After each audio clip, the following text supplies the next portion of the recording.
पे जितने भी व्यक्ति जुड़ रहे हैं सभी लोग सब्सक्राइब, लाइक, कमेंट करना ना भूलें। राधे राधे, जय श्री गुरु कृष्ण। जी जी आपके चरणों में गुरु जी कोटि कोटि प्रणाम। खुश रहिए। गुरु जी मैं प्रश्न ऐसा करता हूँ कि बैठ जाओ, सब शांत रहिए।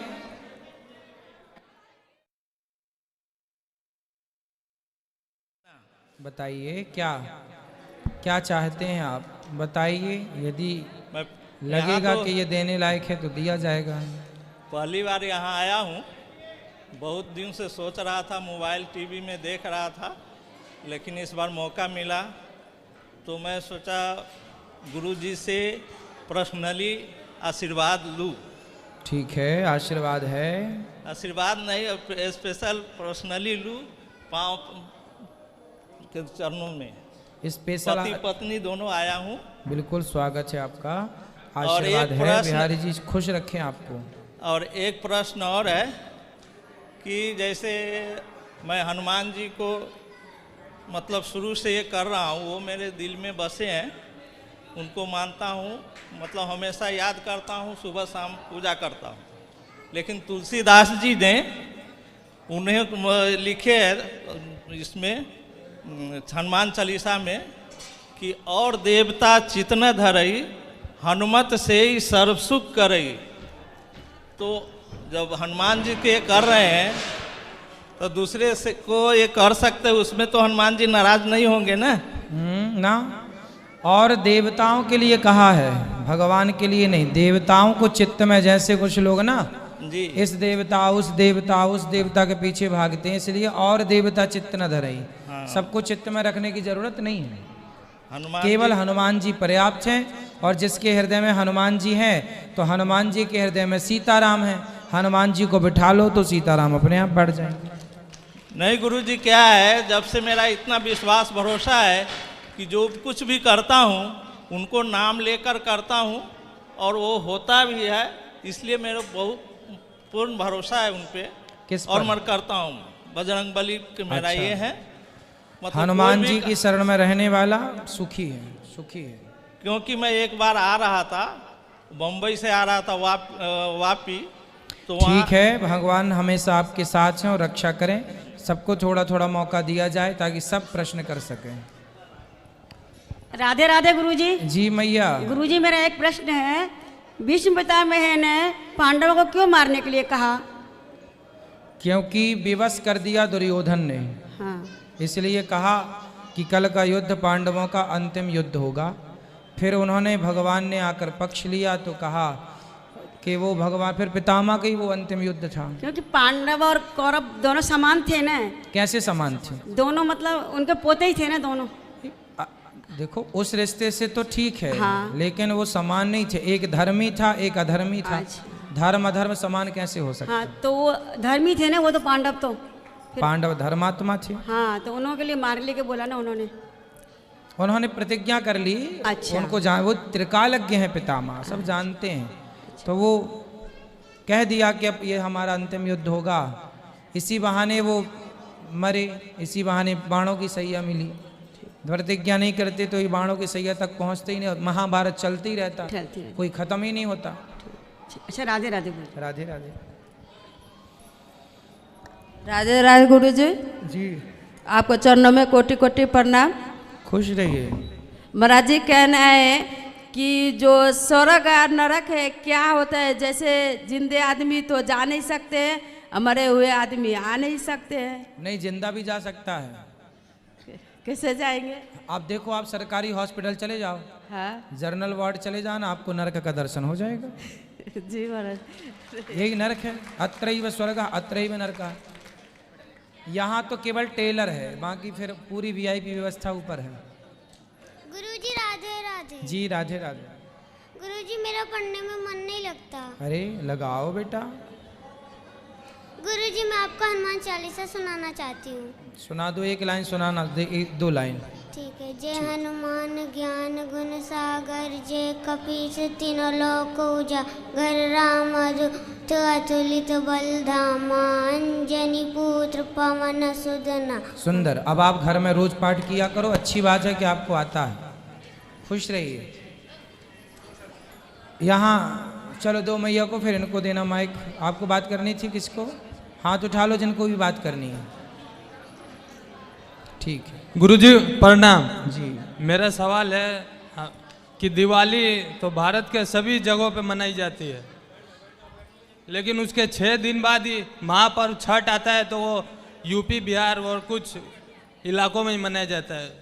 ऐसा क्यों? उसका प्रचार इतना क्यों नहीं हो रहा है? नहीं, प्रचार तो है, सब छठ पर्व जानते हैं, पर इतना कठिन है ना वो व्रत कि वो व्रत सबके बस का नहीं है। वो तो भाग्यशाली हैं जो लोग छठ व्रत करते हैं, बहुत कठिन है, सबके बस का नहीं है, इसलिए सब लोग नहीं करते।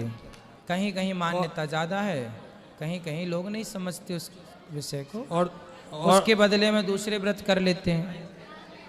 और गुरुजी दूसरा प्रश्न ये है कि छठ में सभी में तो उगते सूरज को पूजा की जाती है, लेकिन इसमें ढलते हुए सूरज को अर्घ्य क्यों दिया जाता है? दोनों सूर्य को अर्घ्य दिया जाता है छठ में। दोनों दिया सूर्य, हाँ, सूर्य उगते सूर्य को भी दिया जाता है और डूबते सूर्य को भी दिया जाता है। हमारे यहाँ त्रिकाल संध्या होती है ना, हमारे यहाँ सुबह शाम दोनों, सुबह दोपहर शाम 3 टाइम अर्घ्य देने का विधान है। संध्या में शाम को भी अर्घ्य दिया जाता है, सुबह भी और दोपहर को भी। छठ में तो 2 टाइम अर्घ्य दिया जाता है। हाँ, छठ में 2 बार मतलब देने का विधान है, शास्त्रोक्त है, वो सुबह भी दे सकते हैं, शाम को भी। और किसी त्योहारों में तो 2 बार अर्घ्य नहीं दिया जाता है। दिया जाता है, वही तो हम बता रहे हैं आपको। राधे राधे। हिंदू परंपराओं में 2 बार अर्घ्य देने का विधान है। राधे राधे गुरु। 3 बार है बल्कि, सुबह दोपहर शाम। राधे राधे गुरुजी जी। दासी का आपके चरणों में कोटि कोटि नमन है। महाराज जी, आपकी मैं संस्था से 2022 से जुड़ी हूँ। इसके पहले हमारी ज़िंदगी बहुत ख़राब थी, लेकिन जब से आपसे कथा सुनना चालू किया है और आपकी सेवाओं से जुड़ी हूँ तो मेरा जीवन धन्य हो गया है गुरुजी। मैं बहुत चेंज हो गई हूँ। बस कारण क्या है कि हमारे कोई संतान नहीं है, जिसके कारण बहुत सारी प्रॉब्लमों का सामना करना पड़ रहा है मैं, जिसके कारण मेरे ससुराल वाले भी मुझे नहीं पसंद करते हैं, पति भी नहीं पसंद करते हैं। बस ये है कि मैं रिश्ता निभाना चाह रही हूँ। मुझे आप ही जैसे कहते हैं कि पति चाहे जैसा भी हो, लेकिन अपना धर्म निभाना चाहिए, अपने धर्म से पीछे नहीं हटना चाहिए। पति कहाँ हैं आपके? पति हमारे, मैं लखनऊ की रहने वाली हूँ, मेरा पूनम निगम नाम है, मैं एक स्टाफ नर्स हूँ और पति हमारे घर पे हैं, लेकिन वो इन सब चीज़ों में ज़्यादा श्रद्धा नहीं रखते हैं। और मुझे डॉक्टर ने बता भी दिया था कि आपकी जो भी कोई संतान नहीं, यदि होगी तो आपको ट्रीटमेंट के द्वारा होगी। मैंने IVF कराया हुआ था और हमारा कंसीव भी हो गया था, कि ऐसी प्रॉब्लम आ गई थी जिससे मेरा बच्चा ही मेरा ख़राब हो गया था, लेकिन हमें उसका कोई गम नहीं। लेकिन आप कहते हैं कि अगर जिसके संतान नहीं है तो उसको कोई दुख नहीं मनाना चाहिए। भगवान जो कुछ करता है बहुत अच्छा करता है। ठीक है। तो बस मैं यही चाहती हूँ कि अब मैं बिहारी जी से इतना जुड़ चुकी हूँ कि अगर मैं 1 महीने 2 महीने वृंदावन नहीं आती हूँ या मैं आपसे नहीं मिलती हूँ तो मुझे अजीब सी बेचैनी होने लगती है। देखो, संतान ना होना और होना ये तो ईश्वर की कृपा है। जी जी जी जी। लेकिन हमारा उद्देश्य, हमारा जो जन्म होता है, जी जी जी, ये संतान को पाने के लिए होता ही नहीं है। जी जी जी जी। जैसा कि कथा में हमने कई बार बताया कि किसान जब खेत में गेहूं बोता है जी, तो किसान का उद्देश्य होता है गेहूं को पाना। गेहूं बोएगा तो गेहूं की फसल आएगी, लेकिन उसे भूसा फ्री में मिलता है। किसान ने गेहूं बोया तो भूसा उसे क्या मिलेगा? फ्री में। जी। उसी प्रकार ये मानव का शरीर भगवान को पाने के लिए मिलता है, लेकिन ये परिवार, पति पत्नी, बेटा बेटी, ये भूसे की तरह हैं, ये तो फ्री में मिलते ही हैं, सबको मिल ही रहे हैं। कुत्ता को भी बच्चे होते हैं, अर्थात कुत्ते के माध्यम से कुत्ते का भी वंश, बिल्ली के भी बच्चे होते हैं, बंदरिया के भी बच्चे होते हैं, गधी के भी बच्चे होते हैं। तो देखो, संतान सबको ही हो रही है, लेकिन ये देखो कि किसका मन भगवान में लगा। मीराबाई को तो बेटा नहीं हुआ, लेकिन मीरा को दुनिया जानती है। जी बिल्कुल। और जिनको बेटे हुए 4-4, 6-6, उन्हें कोई नहीं जानता। मतलब भगवान को पाना उद्देश्य है, ना कि पुत्र को पाना उद्देश्य है। विधाता दें तो रखो, जिम्मेदारी निभाओ, लेकिन रो ना। और कोई ये ना कहे कि अरे इनके तो बेटा नहीं है। नहीं जी, बेटा तो मीराबाई के भी नहीं था। नहीं महाराज जी, हमें कोई गम नहीं है, हम तो बहुत खुशी हैं, लेकिन हमारे पति कहते हैं कि हमें तो अपना परिवार चलाना है। तो हमें क्या करना चाहिए? तो हम तो अपने बिहारी जी के चरणों में अपने आप को उनसे बोलना कि आपके लिए आपसे अच्छा भगवान सोचते हैं। भगवान ने आपको बेटा इसलिए नहीं दिया कि शायद बेटा आपको होता तो आप बहुत दुखी होते। जी जी बिल्कुल। बेटा ना होने से आपके जीवन में 5% दुख है, केवल ये कि बेटा नहीं है।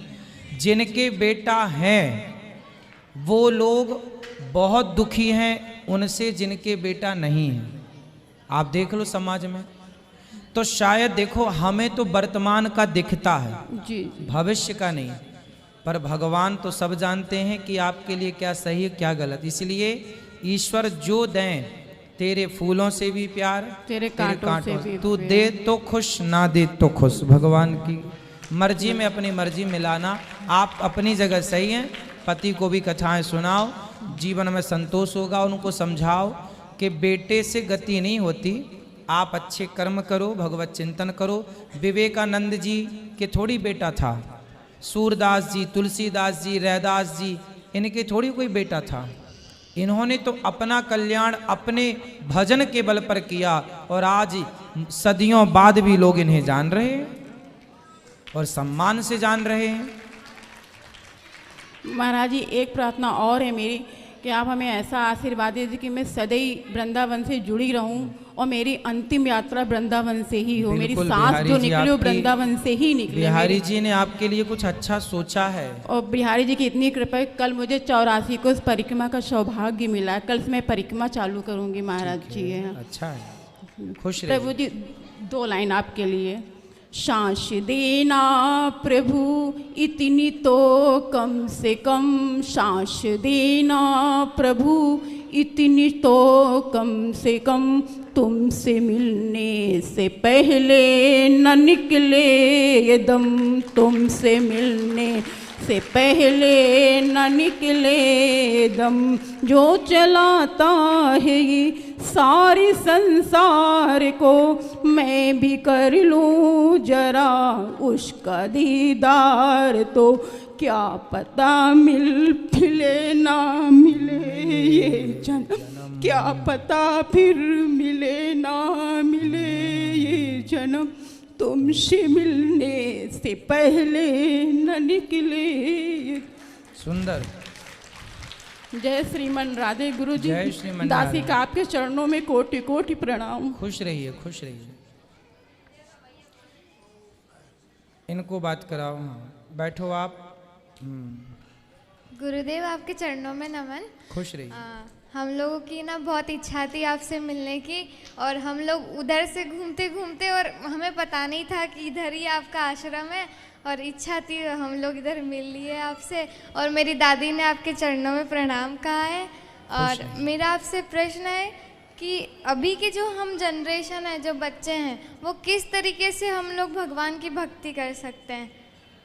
पढ़ाई करते हुए, काम करते हुए अपने मन को भगवान में लगाओ, और जो भी काम करो, भक्ति का मतलब क्या है?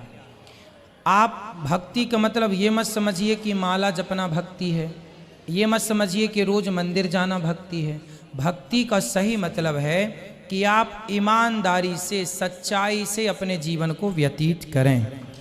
आपके जीवन में कभी कहीं बेईमानी प्रवेश ना करे। यहाँ पर 1 लाख रुपए पड़े हैं जी। और मुझे ज़रूरत भी है, लेकिन चूंकि वो मेरी मेहनत के नहीं है, इसलिए मैं उनको नहीं उठाऊंगा। जी वो बेईमान, गलत है। सही है। मतलब मैं भूखा हूँ और किसी की थाली में 56 भोग हैं, तो मैं छीनूंगा नहीं, मांग लूंगा कि भैया भोजन भूख लगी है दे दो। दे तो ठीक है, ना दे तेरी मर्जी। मतलब जीवन इतना ईमानदारी से व्यतीत हो, जो ईमानदारी की राह पर चलता है, सच्चाई और अच्छाई की राह पर चलता है, उसे कभी मंदिर जाने की जरूरत नहीं है। मंदिर के भगवान उसके पास आएंगे। तो ईमानदारी बेटा, खूब पढ़ो, नाम कमाओ, पैसा कमाओ, पर ईमानदारी, बेईमानी का 1 रुपया आपके शरीर जीवन में ना हो। गुरुजी मुझे है ना जानवरों से बहुत प्यार है, मतलब तो मैं भी मतलब यही सोचती हूँ कि मैं भी आप जिस तरीके से सेवा करते हैं, मैं भी एक दिन ऐसे ही बिल्कुल, बहुत भगवान बड़े आपको लेवल खूब पे समर्थ मतलब बनाए, सेवा खूब करूं। पैसा कमाओ, फिर गायों की सेवा करो, दीन दुखी जीवों की, कुत्ते एक्सीडेंट हो जाता है उनकी दवाई कराओ, बंदर एक्सीडेंट हो जाता है, हर जीव की। केवल हम इंसान है ना, हम सबका ख्याल रख सकते हैं यदि चाहें तो। सबकी सेवा करो। प्रणाम करो।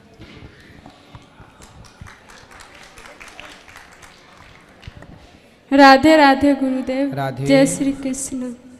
गुरुदेव आपके श्री चरणों में दासी के कोटि कोटि नमन। गुरुदेव मैं पहली बार आई हूँ वृंदावन धाम उत्तर से राजस्थान से आई हूँ, बिहावर राजस्थान से पहली बार। मैं लॉकडाउन से आपसे जोड़ी हूँ गुरुदेव। मैं बहुत तरसती थी आपके मिलने के लिए, लेकिन आज मेरे गौरी गोपाल भगवान ने पूरा कर दिया मेरे इस। खुश रहिए। मैं अपने गौरी गोपाल भगवान के चरणों में दासी के कोटि कोटि नमन। प्रसन्न रहिए। प्रभु मैं ना लड्डू गोपाल को सेवा करती हूँ और आपके कथा सुनती हूँ, तो मेरे ननद है ना, मेरे गुरु लड्डू गोपाल को स्नान उनान नहीं कराने देते, मना करते, मेरे ऊपर बहुत चिल्लाते। क्यों? कहते ना दही से दूध से नहीं स्नान कराते, भगवान को पाप लगता।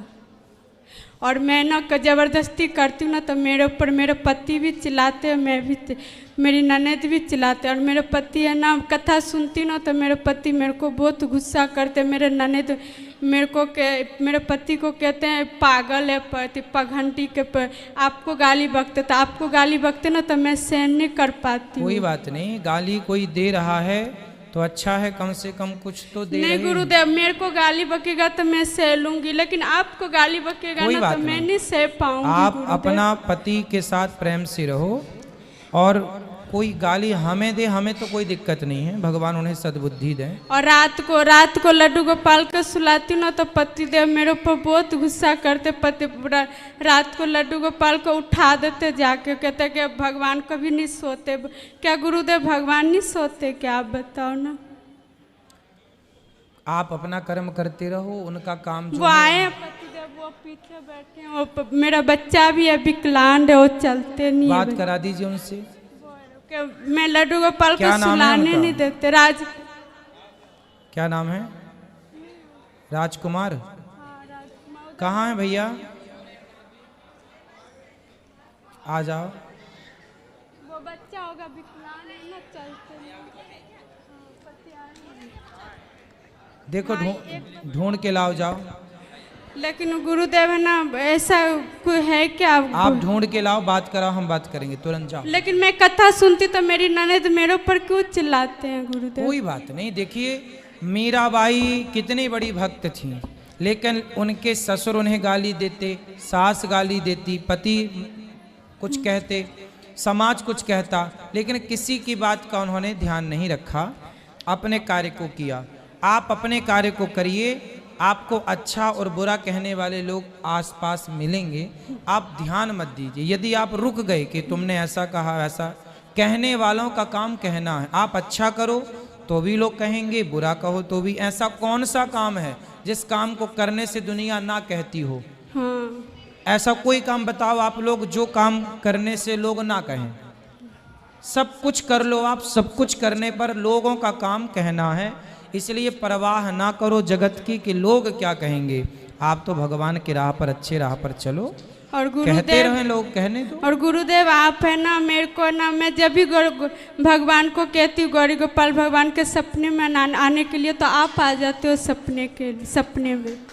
आप ही हो इस रूप में, आप ही हो मेरे भगवान। तो प्रभु भगवान है, हम सब भगवान के नहीं प्रभु, मेरे आप ही आते हो सपने में। जब भी मैं बिहारी जी को बोलती हूँ, मन से मानसिक पूजा करती हूँ, मैं शरीर से तो नहीं कर पाती, क्यों तो मेरा बच्चा विकलांग है ना, पूरा समय उसमें लग जाता है। तो मैं मानसिक रूप से कीर्तन भजन डेली करती हूँ घर पर। और है ना, वो क्या, मैं ना रात को मैंने बोला क्या आप गुरुदेव मैं क्या सहयोग कर सकती हूँ? तो आपने बोला हाँ। तो मैं सहयोग देने आई हूँ, तो आपने सपने में सहयोग नहीं लिया। और मैंने बोला गुरुदेव गुरु मंत्र दो, तो आपने सपने में बोला हाँ लो, और कान में लिया आपने गुरु मंत्र, सपने में नहीं दिया। क्या आप मेरे से नाराज हो गुरुदेव? नहीं, नाराज नहीं है, ऐसे तो घर आ नहीं सकते थे, इसलिए सपने में आ गए आपके यहाँ। हाँ गुरुदेव, आप सपने में मेरे को गुरु मंत्र देने आए। सपने में बहुत रो रही थी, आपका भाव था, इसलिए भगवान ने आपका ये कार्य स्वप्न में करा दिया, ठीक है। और एकादशी व्रत मेरे को मालूम नहीं पड़ता था एकादशी क्या होता। आपके यूट्यूब अभी आएगी तो बताएंगे। यूट्यूब पर मैं 23 तारीख की है एकादशी, क्यों? संस्कार चैनल पर मैं रोज देखती ना, आप मेरे को ये ठीक है, हम बता दिया करेंगे। ठीक, सबको थोड़ा थोड़ा मौका दो। राधे राधे दोनों को दो बेटा, बोन को दो। गुरुजी प्रणाम। खुश रहो। मैं आपको बहुत सालों से देख रही हूँ, पर मेरे को एक बार वहाँ से दर्शन करना है। अभी कर लेना, अभी कर लेना। कब? अभी प्रश्नोत्तरी हो जाए फिर। चलो सबको मौका दो बेटा, माइक बोलिए बोलिए। राधे राधे गुरुजी। जी गुरुजी, मेरे मम्मी और पापा डेली आपके प्रवचन सुनते हैं और 2-3 बार वो यहाँ आके भी गए थे, आपके दर्शन भी किए थे। जो आज जो जनरेशन चल रही है, जो आज की पीढ़ी चल रही है, उस पीढ़ी को आप जो पॉजिटिव वाइब्स देते हो, तो गुरुजी उस दिशा में आपका ये काम बहुत सराहनीय है। गुरुजी, हमारा स्कूल है जोधपुर में, ग्रेट सत्यम एकेडमी। तो सिर्फ आज हम लोग अभी इधर से निकल रहे थे, कल भी हम वो आके गए यहाँ पे, पर कल आपके दर्शन हो नहीं पाए, तो आज हम चला के और आए कि नहीं गुरुजी के दर्शन करने ही है। अब पापा और मम्मी रोज़ प्रवचन चलाते हैं, तो एक्चुअली इतना हमें भी टाइम नहीं मिल पाता है कि हम प्रवचन देख पाएँ। लेकिन दोपहर में गुरुजी, पता नहीं ऊपर वाले का क्या दिशा होती है, क्या चमत्कार होता है कि आपके प्रवचन हम भी लोग सुन लेते हैं। तो साक्षात प्रणाम है गुरुजी आपको। आप और यहाँ जो सेवाएं चल रही हैं, माताओं का दर्शन किया आपने? गुरुजी अब जाएंगे। ऊपर वृद्ध माएँ रहती हैं, नीचे प्रसाद चलता है, रसोई प्रसाद लीजिए, दर्शन कीजिए। बिल्कुल गुरुजी, वो जब प्रवचन चलते हैं तो हम आपके देखते भी हैं, गौरी गोपाल आश्रम भी देखते हैं, और जो आप सेवाएं दे रहे हैं ये आज के युग को, आज की पीढ़ी को सही दिशा में चलाने के लिए गुरुजी बहुत ज़्यादा ज़रूरी है। क्योंकि आज की जो जनरेशन है वो नेगेटिव ज़्यादा होती हुई जा रही है और गलत दिशा की तरफ जा रही है, तो उसको सही दिशा में जाने के लिए आज आपके जैसे गुरुजी की बहुत ज़्यादा ज़रूरत है। कथा में क्या अच्छा लगा आपको? आप तो रोज सुनते हैं, क्या अच्छा लगा आपको? मैं गुरुजी रोज नहीं सुन पाती, जब भी सुनते हैं। मेरे मम्मी और पापा तो डेली सुनते हैं। आज की पीढ़ी को जैसे आप बोलते हैं कि भाई अपनी बच्चियों को बाहर मत भेजो, दूसरों के घरों में रहने के लिए मत भेजो, क्योंकि समय बहुत खराब है। तो गुरुजी, ये हर कोई आज की शिक्षा दे नहीं पाता। आज देखा जाए तो सारे पेरेंट्स हैं, सबके पास एंड्रॉयड फ़ोन है, सब पेरेंट्स अपने फ़ोन में इतने ज़्यादा बिजी होते हैं कि वो सही शिक्षा क्या होती है अपने बच्चों को देने के लिए, सही संस्कार क्या होते हैं वो नहीं दे पाते। तो अगर हर घर के अंदर ये टीवी के अंदर आपके प्रवचन चले, तो बच्चों के अगर कानों में सुनने में भी आता है तो उनको बहुत कुछ सीखने को मिलेगा, सिर्फ और सिर्फ आपके प्रवचन के द्वारा। जी जी, सही है ना गुरुजी? तो साक्षात प्रणाम है गुरुजी। आप खुश रहिए, प्रसन्न रहिए। यहाँ भैया को दो, आपको बात करनी है, आपने तो अभी कर ली थी, चलो कर लो। राधे राधे गुरुजी। जी, मैं ये पूछना चाहती हूँ कि जो मरने के बाद आदमी को दूसरा जन्म मिल जाता है, फिर वही हमको सपने में दिखाई देते हैं। कौन कौन दिखता है आपको? जैसे मेरे बेटों को उनके दादाजी दिखाई देते हैं। तो ये आप अपने पूर्वजों के लिए कोई पुण्य का कार्य करो जिससे उनकी सदगति हो। नहीं, बस मांगते नहीं है कुछ, ऐसे दर्शन देते हैं, बस कुछ नहीं बोलते हैं। नहीं मांगेंगे क्यों? दर्शन दे रहे हैं, इसका मतलब आपसे वो कुछ कहना चाह रहे हैं कि हमारी सदगति के लिए कोई कार्य करो। अच्छा। हर परिवार का धर्म है कि आप अपने पितरों के लिए कुछ करें। अच्छा। जिस तिथि पर आपके पिता, आपके दादा, आपकी सास, आपके ससुर मरे हैं, हाँ। उस तिथि पर जरूर हर वर्ष कुछ ना कुछ ब्राह्मणों को भोजन, कन्याओं को भोजन, गाय को रोटी डालना चाहिए, देना चाहिए। और श्राद्ध पक्ष के जो 15 दिन हैं, उस 15 दिन में जो भी आपके पितरों की तिथियां हैं, उस दिन भी आपको करना चाहिए। नहीं, श्राद्धों में तो हम लोग निकालते हैं और 5 श्राद्ध कपड़े तो भी निकालिए, और दात्तित के हाथों पे भी निकालते हैं। हाँ। ऐसे नहीं है, गौ दान भी सब सामान भेजते हैं। अगर नहीं उनके नाम से कोई ना कोई अच्छे कार्य करो, अन्नदान करो। दर्शन करते तो अच्छा है कि शुभ है का शुभ है। ठीक है, आपके जीवन में सब अच्छा हो, इसके लिए आपका जो कर्म है वो करते रहिए, बाकी वो ठीक है जो है। चल, राधे राधे गुरुजी। खुश रहिए। क्या बात करनी है? जय श्रीमान नारायण गुरुजी। जी जी जी। पहले आपको टीवी पे देखता था महाराज, अभी आपको सामने के देख के मन बहुत प्रसन्न है। अच्छा गुरुजी, मेरा एक प्रश्न है कि भगवान बिना पैर के कब चले थे? जब द्रौपदी की साड़ी खिंच रही थी उस समय भगवान द्वारिका में थे, और द्रौपदी की साड़ी खिंच रही थी हस्तिनापुर में।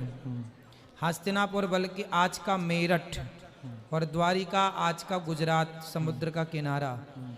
तो द्रौपदी की साड़ी उतर रही है और द्रौपदी ने पुकारा गोविंद, पुकारा तो वहां से दौड़े। पांव वाला दौड़ पाता, इसलिए भगवान बिना पांव के दौड़ते हैं, पांव वालों से कई गुना तेज, तो बिना पांव के चले। महाराज जी, हम पूरे परिवार से आपकी कथा बहुत ध्यान से सुनते हैं और आप हर प्रणालियों के अंदर जो